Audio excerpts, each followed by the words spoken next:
There are some stories buried deep in the soil of the American South that refuse to stay dead, tales that whisper through the cypress trees and echo between forgotten tombstones, stories that remind us how thin the line between family pride and unspeakable horror truly is.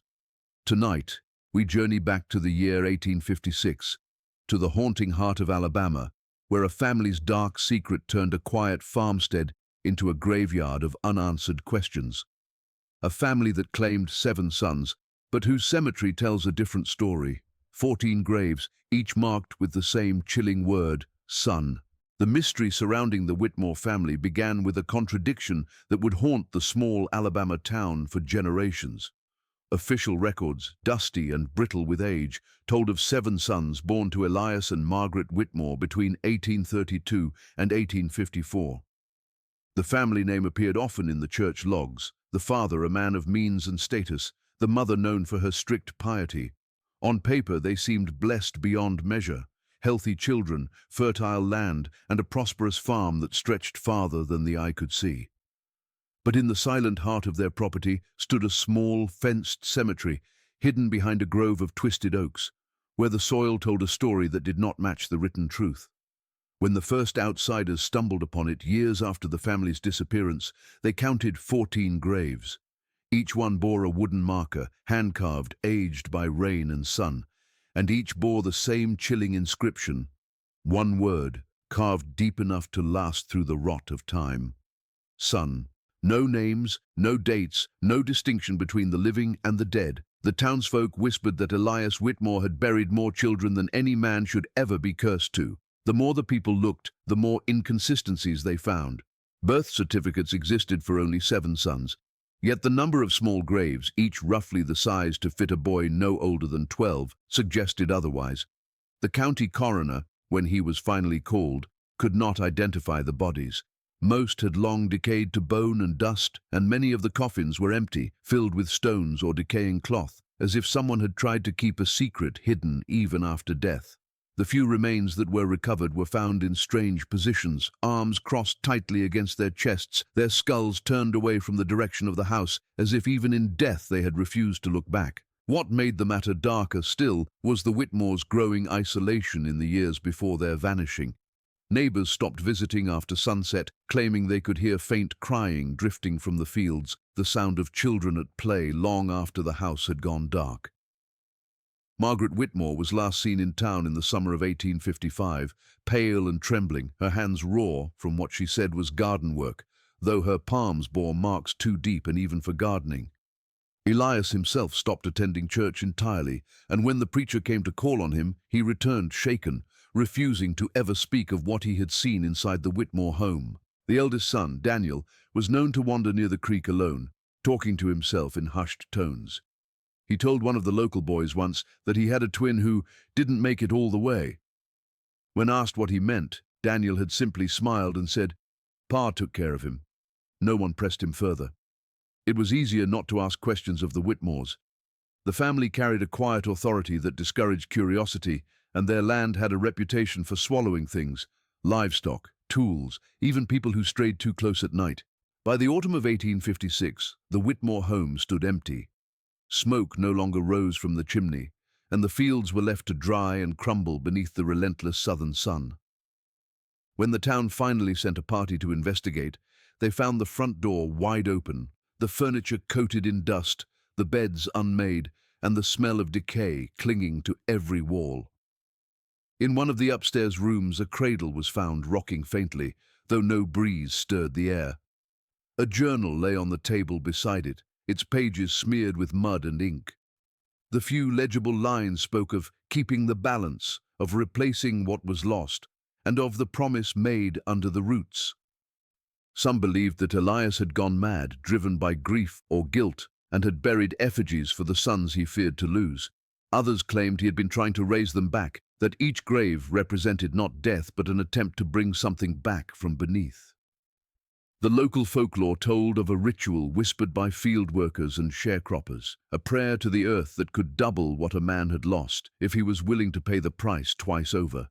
7 sons, 7 reflections, each one born only to die in the place of the living. That was the rumor that clung to the Whitmore name like damp soil. Years after the discovery, travelers still spoke of strange happenings near the old Whitmore property. Horses would refuse to go near the tree line. Lanterns would flicker without wind. The air itself seemed heavier there, as if the land still remembered the weight of what had been buried. Some claimed to have seen figures in the mist, small, barefoot boys standing between the graves, watching in silence before melting into the fog. Others swore they heard a voice calling names no one could recall upon waking. Each account added another layer to the enigma, but none brought clarity. The records remained firm. 7 sons. The earth insisted otherwise. 14 graves. When archaeologists later examined the site in the early 1900s, they confirmed the strange duplications in burial depth and spacing, suggesting that the graves had been dug at different times but with careful precision. Some appeared disturbed, as if reopened and resealed. Artifacts found nearby included small wooden carvings of twins joined at the chest and one larger figure of a man with his hands clasped over his heart, the name Elias etched faintly beneath. Yet even with modern study, the story defied explanation. The soil revealed human remains in some graves, animal bones in others, and in a few, nothing but salt, ash, and fragments of glass. It was as if the Whitmore family had been performing acts that straddled the line between burial and ritual, between grief and obsession. The contradiction, the 7 sons and 14 graves, became more than a curiosity. It became a symbol of the darkness that sometimes hides beneath the illusion of family. Generations of locals continued to whisper that on quiet nights, when the moon is thin and the air heavy with dew, the Whitmore cemetery breathes. Some swear they've seen the earth shift slightly, as though something beneath still moves. The story of the Whitmore family endures not just as a mystery of the past, but as a wound in the land itself, a question that refuses to close, echoing through time like a secret no one was ever meant to uncover. The legend of the Whitmore sons deepened with every retelling, and as decades passed, the truth became tangled in layers of whispers, superstition, and half-remembered testimony. Among the townspeople of Wilcox County, stories began to circulate about the vanishing generations of the Whitmore bloodline, and how every child born into that house carried the same curse, never to outlive their reflection. The Whitmores had 7 sons by record, but each boy seemed to have been shadowed by another presence, a twin that did not belong to this world. These twins were not spoken of openly. They were mentioned only in drunken conversations or in hushed confessions from old midwives who had once served the family and later fled the county in fear. It was said that each Whitmore birth was marked by strange phenomena, the lights in the house flickering as if the air itself rebelled, the cries of 2 newborns echoing for a moment before fading to one, and the sight of Elias Whitmore pacing outside, hands clasped, whispering something under his breath while digging his fingers into the earth. Neighbors began to notice that for every Whitmore son who grew to walk the fields, another name disappeared from conversation. The family always maintained 7 boys, no matter how many years passed or how many funerals were rumored. When one son died of fever, another would be introduced months later, his face eerily familiar, his mannerisms almost identical. It became impossible to distinguish one from the next, as if the family had found a way to replace their dead, to remake them in flesh and bone, though something about the replacements felt off. Their eyes were too dark, their laughter too hollow, and their shadows seemed to stretch longer than they should under the Alabama sun. Those who encountered them said it was like looking into a mirror warped by grief, a reflection that smiled just a moment too late. The second Whitmore son, Samuel, was a quiet boy, known to linger by the pond behind the farmhouse, speaking softly to his own reflection. Farmhands who worked nearby swore they saw ripples form on the water's surface, even when the air was still, as if something beneath was answering him. One worker claimed that Samuel would sometimes disappear for hours, only to reappear drenched and silent, his lips blue though the water was shallow and warm. When asked where he had gone, Samuel would simply say that he had to see his brother. It was not until his disappearance one autumn night that the farmhands noticed the pond had grown wider, deeper, its banks freshly disturbed, and when they looked into its surface, they saw 2 sets of ripples fading into the dark. The next morning, a new mound appeared in the Whitmore cemetery, the marker carved with that single word once again: son. It was after Samuel's vanishing that the townsfolk began to speak openly of the curse. The oldest surviving records from the local church mention a duplication of lineage, a phrase that no one could quite define. The preacher, a man named Reverend Alden, wrote in his private notes that he believed the Whitmores had called upon forces that promised fertility but sowed only reflection, suggesting that each son was born with a spiritual twin, one born of flesh, the other of shadow. The Reverend claimed to have been summoned to the Whitmore home in 1849 after the stillbirth of a child, only to find Elias kneeling by a basin of water, cradling something that moved just beneath the surface. The preacher fled and never returned, but in the margins of his journal he wrote a single warning. They come in pairs, but only one belongs here. Margaret Whitmore herself was said to have suffered greatly under this unseen burden. Letters found decades later, hidden within the lining of a family Bible, suggested that she lived in constant terror of her own children. She wrote of nights when she awoke to find one of her sons standing silently at the foot of her bed, eyes open but unseeing, whispering in a voice that was not quite his own. She confessed to burning her own linens and dousing the windowsills in salt water, claiming it was the only way to keep them out. Her words hinted at something haunting her family, something that demanded balance, as if, for every birth, there had to be another death. Her final letter ended abruptly, the ink smeared, with only the words, "He is making more of them," legible on the torn edge of the paper. The pattern continued for years. Every generation of Whitmores suffered losses that made no sense. Records show sons disappearing at ages too varied to mark coincidence. One drowned, one burned in a barn fire, one simply vanished while hunting in the woods. Yet somehow the count of living sons remained 7. New names appeared on census lists, boys who bore uncanny resemblance to the deceased, as though time itself had folded back to repeat what should have been final. Some locals speculated that Elias had found a way to cheat death through unspeakable means. They said he discovered something buried deep beneath his land, perhaps an ancient burial ground or a relic from before the war, and that he used it to summon replacements whenever death came too soon. Others claimed the land itself was the culprit, that the soil beneath the Whitmore farm was not meant to nurture life, but to consume it and reproduce it imperfectly. As the years went by, the Whitmore lineage began to thin. The later sons, born in the years after Elias's death, grew sickly and strange. One was said to speak in 2 voices, one soft and human, the other deep and echoing. Another refused to be photographed, screaming whenever a camera was raised near him. A family portrait found in the ruins of the house decades later shows 6 boys seated together, but when examined closely, a 7th faint outline can be seen between them, a blur where no person should have been. The photographer who took it reportedly left Alabama soon after, claiming he could hear a boy's laughter echoing in his darkroom as he developed the image. The story of the vanishing generations turned into a warning for the nearby towns. Mothers told their children not to wander too close to the old Whitmore property, especially at dusk, when the light played tricks on the eyes. Farmers said that sometimes, when fog crept across the fields, they could see boys walking in pairs, each step mirrored, their heads turning in unison toward any noise. No one dared to count them. The graves behind the Whitmore house stood as the only proof left of what once was and what should never have been.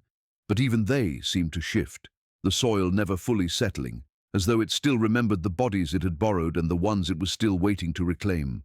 The story of the Whitmore family would not be complete without speaking of the man who began it all, Elias Whitmore, the patriarch whose ambition and pride are said to have laid the foundation for the family's terrible curse.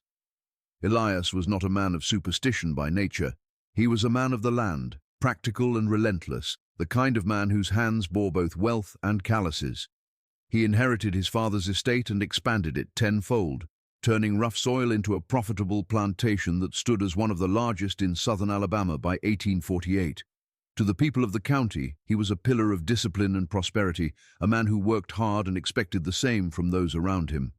But beneath that surface, Elias was a man haunted by fear, the fear of losing everything he had built, of watching the land that had given him power turn barren and cold.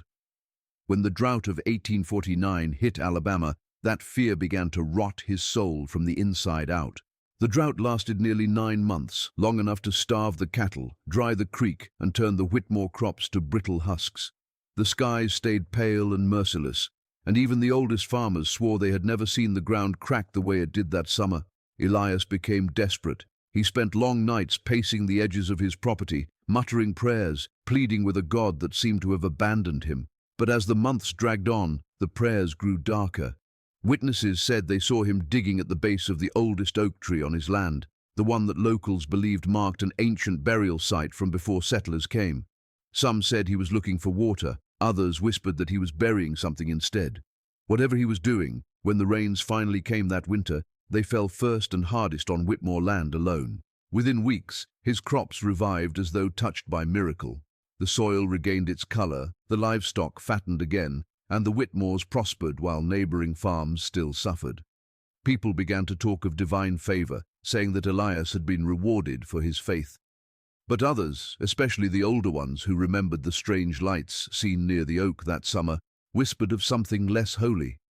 They said Elias had made a pact, a binding promise beneath the roots of that tree, trading something precious in exchange for abundance. They said the earth had taken his offering and sealed it deep below, and that what grew from that soil afterward was touched by the same hunger that had consumed him. Soon after the rains returned, Margaret became pregnant once more, though she had given birth to 6 children already and believed her time had passed.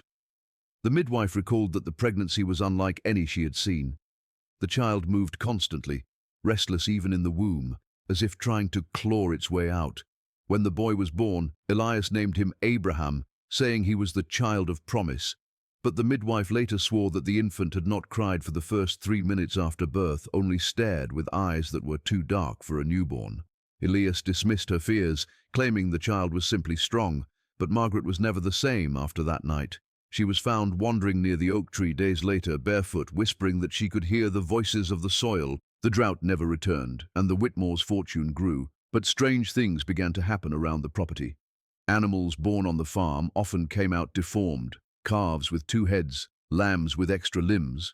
The workers grew uneasy, saying that something was wrong with the land, that it was feeding on more than just sunlight and rain. Elias ignored their warnings, obsessed with maintaining his success. He built new fences, expanded the fields, and kept the oak tree untouched, surrounded by a circle of stones that no one was allowed to move. Some claimed he visited the tree every new moon, carrying with him a basin of water and a small bundle wrapped in cloth. No one ever dared follow him close enough to see what he did there, but afterward, the earth around the tree would always look freshly turned. The deal he made, if there ever was one, began to show its cost in subtle ways. The sons grew strange as they aged, more distant, more hollow. They obeyed their father but never smiled, and their eyes seemed to hold the same stillness as the pond behind the house. Margaret begged Elias to leave the land, saying that something was watching their children from below, but he refused. He told her that the family owed a debt and that it was too late to turn away. Those words became the last he spoke to her in peace, for soon after, Margaret fell ill. Her body weakened, her skin turned pale as chalk, and she began muttering words that no one could understand. On her final night, she tried to crawl from the house toward the oak tree, but she never made it past the porch. The next morning, Elias buried her himself without a preacher, without ceremony, and forbade anyone from marking her grave. After Margaret's death, Elias changed completely. He began keeping his sons close, forbidding them from leaving the property. He made them work the fields from dawn until dusk, teaching them to tend to the soil as if it were sacred. One by one, the sons began to vanish. Elias explained their disappearances with excuses that grew less believable each time. One had gone to visit kin, another had drowned, another had taken ill and been buried privately. Yet every time a son was lost, a new one seemed to appear not long after, bearing the same face, the same voice, the same quiet obedience. The townsfolk stopped asking questions. Fear had replaced curiosity, and no one wanted to know what truly lived in that house anymore. As the years wore on, Elias grew older, but the land around him stayed rich. It was said that he never lost a harvest again, that his crops were always full and his barns never empty. But people who passed the farm at night claimed they saw shadows moving in the fields, small figures, boys working the soil long after the rest of the world had gone to sleep. Sometimes they sang, though the words were never clear, and sometimes, when the moon was low, those who listened swore they heard another voice joining theirs, deep and steady, guiding them in rhythm, as if teaching them to dig just a little deeper each time. The years following Elias Whitmore's death brought little peace to the land he left behind. The property remained in the family, passed from son to son, though no one could say for sure which of the Whitmore boys was the rightful heir. Each generation that followed seemed marked by the same strange behaviors that had haunted the original sons: an unease around mirrors, a fear of running water, and a reluctance to speak their mother's name. By the 1870s, the Whitmore estate had become a place of whispered stories and unspoken warnings. The locals said the ground itself was cursed, that it fed on memory and grief, and that anyone who tilled its soil too long began to hear voices beneath their feet. The Whitmore family tried to maintain the illusion of normalcy, but something was rotting deep within their bloodline. The curse, whatever it truly was, had grown quiet, but not gone. It lingered in the walls of the farmhouse, in the dark corners of the cellar, and in the dirt around the old oak that still stood behind the graves of the sons. When the Civil War swept across Alabama, most families sent their sons to fight. The Whitmores, however, were exempt in a way that stirred resentment among neighbors. Elias's grandsons, who should have been of fighting age, were said to be frail and sickly, unfit for battle, but those who passed the estate at night swore they saw figures moving through the fields, young men digging trenches that seemed to lead nowhere, or standing in rows like soldiers waiting for command. The war never touched the Whitmore property directly, yet the sound of gunfire and death carried through the valley like an echo that refused to fade. Some claimed that the Whitmore land became a gathering place for deserters and lost souls, drawn there by something they could not name. Others believed the family's curse acted as a barrier, keeping death out while trapping something far worse within. By the end of the war, the estate had fallen into decay. The Whitmores had retreated entirely from society. The last surviving matriarch, a woman named Eliza Whitmore, was rarely seen in daylight. She was said to keep candles burning at all hours, muttering to herself about keeping the balance and feeding the roots. When a drifter passing through town accepted her offer of work, he returned days later pale and trembling, saying he'd been told to dig holes where no crops would grow. He described finding small bones in the dirt, bones that looked human but too small to belong to any adult. He fled before dawn and never set foot in Alabama again. Those bones were never spoken of publicly, but the whispers continued, spreading like disease through the town. It was around this time that the superstitions surrounding the Whitmore land took hold in full. The people believed that the soil had become tainted by generations of unholy acts, that the ground itself no longer knew the difference between planting and burial. Farmhands who worked nearby claimed that when they plowed too close to the Whitmore fence, their tools struck soft patches where the earth sank inward as though something beneath was breathing. Livestock refused to graze near the boundary. The old oak tree, which had once been the heart of the Whitmore fortune, began to split down the middle, its trunk oozing a dark sap that stained anything it touched. On nights when the wind blew from the south, people said they could smell iron and ash on the air and hear what sounded like the cries of children carried from the direction of the Whitmore property. In 1874, a new preacher arrived in town, a man named Reverend Isaac Holt. He came with a mission to cleanse the region of what he called ancestral sin. The Whitmore family was his first target. He visited the estate unannounced one afternoon and found it eerily still. The windows were boarded shut and the fields lay fallow, yet he could feel heat rising from the ground as if the soil itself were alive. When he knocked, the door opened on its own. Inside, the house smelled of rot and dampness, but also of something strangely sweet. The Reverend claimed to have seen symbols carved into the walls, spirals, crosses, and what looked like crude drawings of roots wrapping around human figures. Upstairs, he found the portraits of the Whitmore ancestors, but each face had been defaced, the eyes scratched out and replaced with blackened wax. In one room, a cradle sat beneath a broken window, filled with dirt and wrapped in linen. He left without speaking to anyone, and within a month he left the county altogether. The sermon he gave before leaving was said to be the most unsettling the church had ever heard. He spoke of the sins of blood, of promises buried deep, and of how no man should ever strike a bargain with the land he lives on. The rumors of hauntings grew wilder as the century turned. Travelers along the old Montgomery Road swore they saw lights flickering in the fields long after the family was said to have abandoned the property. Some described seeing the outlines of boys running through the mist, vanishing as they reached the tree line. Others spoke of hearing the steady sound of a shovel digging, slow and deliberate, coming from the direction of the Whitmore graves. Local farmers avoided the place altogether, but a few daring men claimed to have trespassed on the land for sport. One group of hunters in 1882 said they found the graves disturbed, the markers leaning as if recently moved. One grave had been completely uncovered, and at its center was not a coffin, but a hollow lined with stones and the faint imprint of small hands pressed into the dirt.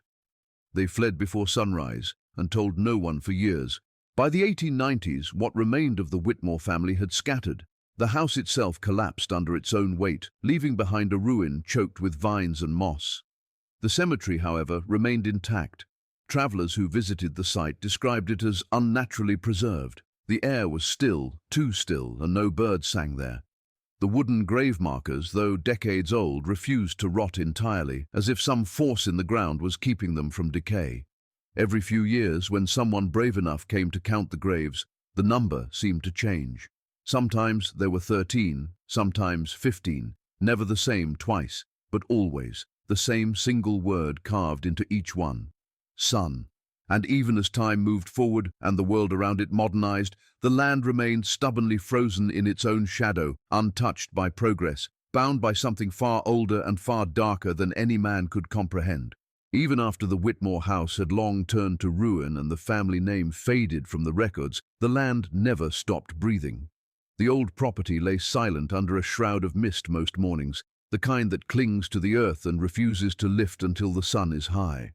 People said it was the breath of the forgotten, the sighs of those buried beneath the soil that had never been blessed. The cemetery remained untouched, the markers leaning and cracked, yet never entirely gone. The graves multiplied, though no one ever saw a burial. Freshly turned earth would appear where no one had walked, mounds of soil glistening with dew as though something had clawed its way up from below. The locals called it the graveyard that grows. It became a place no one spoke of openly, but everyone feared. Children dared each other to approach its edge, to touch one of the markers before sundown, but most ran away before they could even reach the fence. They said the air grew cold there, and the sound of digging never truly stopped. In the early 1900s, a team of surveyors working for the county stumbled upon the property while mapping the surrounding area. The men were professionals, trained to dismiss superstition, but what they found left them shaken. The ground was uneven, shifting under their boots as if the soil itself were hollow. When they came upon the cemetery, one of them, a man named Drayton, noticed that the graves were not aligned like normal burials. They formed a spiral, leading toward the stump of the old oak tree at the center. Around its base were fragments of wooden crosses, broken lanterns, and bits of bone polished smooth as if handled by water. Drayton later told his supervisor that when he knelt to examine one of the graves, he heard a faint heartbeat beneath the ground, steady and slow. His colleagues dismissed it as imagination, but by the end of that week, Drayton had left Alabama entirely, refusing to return. Over time, the stories grew stranger. A group of college students from Birmingham came to the site in 1928, armed with cameras and notebooks, hoping to document the so-called curse of the Whitmore land. Only 3 of the 5 returned. The others, according to police reports, were last seen near the cemetery at dusk. Their friends claimed they had been laughing, daring one another to spend the night among the graves. The survivors were found wandering miles away the next morning, barefoot and covered in mud, unable to explain how they had gotten there. One of them, a young woman, kept repeating a single sentence: "It counted us wrong." When authorities returned to the property to investigate, they found a new grave. Fresh soil, unmarked, no sign of tools or disturbance around it. There were no remains when they dug it up, just a hollow lined with smooth stones and, buried at the very bottom, a wooden marker identical to the others, with the same carved word: son. Locals began to believe that the land had developed a kind of hunger, that whatever had been buried there was no longer content to stay still.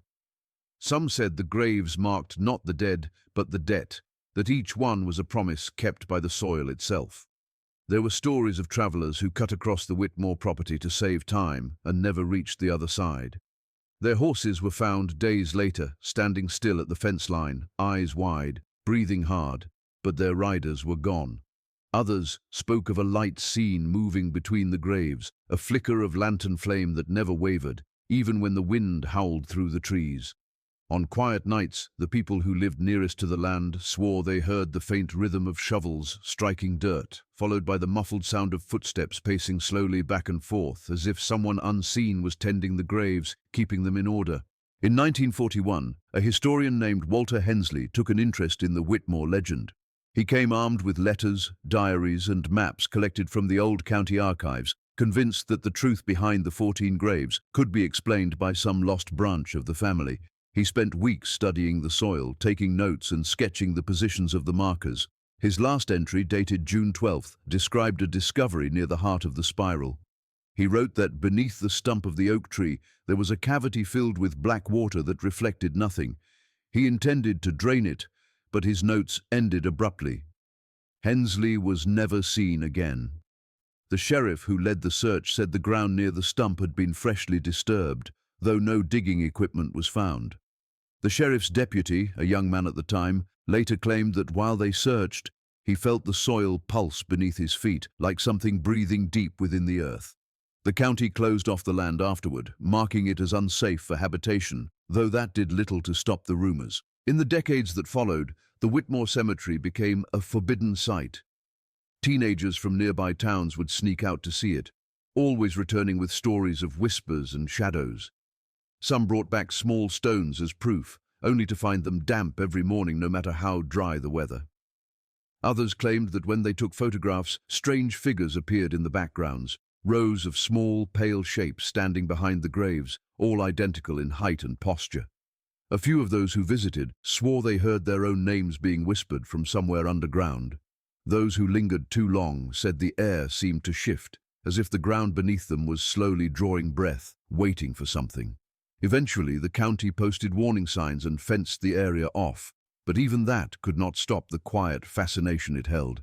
People began to call it the Field of Suns, a name that carried both pity and dread. When researchers returned in the 1970s to study the site with ground-penetrating tools, they found anomalies that defied logical explanation. There were hollow pockets deep beneath the graves, far deeper than any burial should reach. The readings showed movements, small rhythmic disturbances that pulsed in unison every few minutes. The team blamed faulty equipment, packed up and left, but one of their members later admitted he had heard faint tapping through the soil while setting up the instruments. The taps came in pairs, one soft, one harder, repeating at perfect intervals. He said it sounded almost like knocking. Decades later, the same area was revisited by environmental inspectors, and though technology had advanced, the results were similar. The soil composition was unlike anything found nearby, dense and wet even during drought, as though something below was keeping it alive. Even now, locals keep their distance. They say the land around the Whitmore graves never stays still, that the grass grows unevenly and the wind there carries no sound. On some nights when the mist rolls thick from the river, those passing along the old road claim to see the faint glow of lanterns moving among the headstones, as if someone or something is still tending to them, counting them, making sure the number never changes for long. And though the world has moved on and the Whitmore name has nearly vanished from memory, the soil of that Alabama field remembers. It remembers every whisper, every promise, every sun laid to rest, and every one that was still waiting to rise.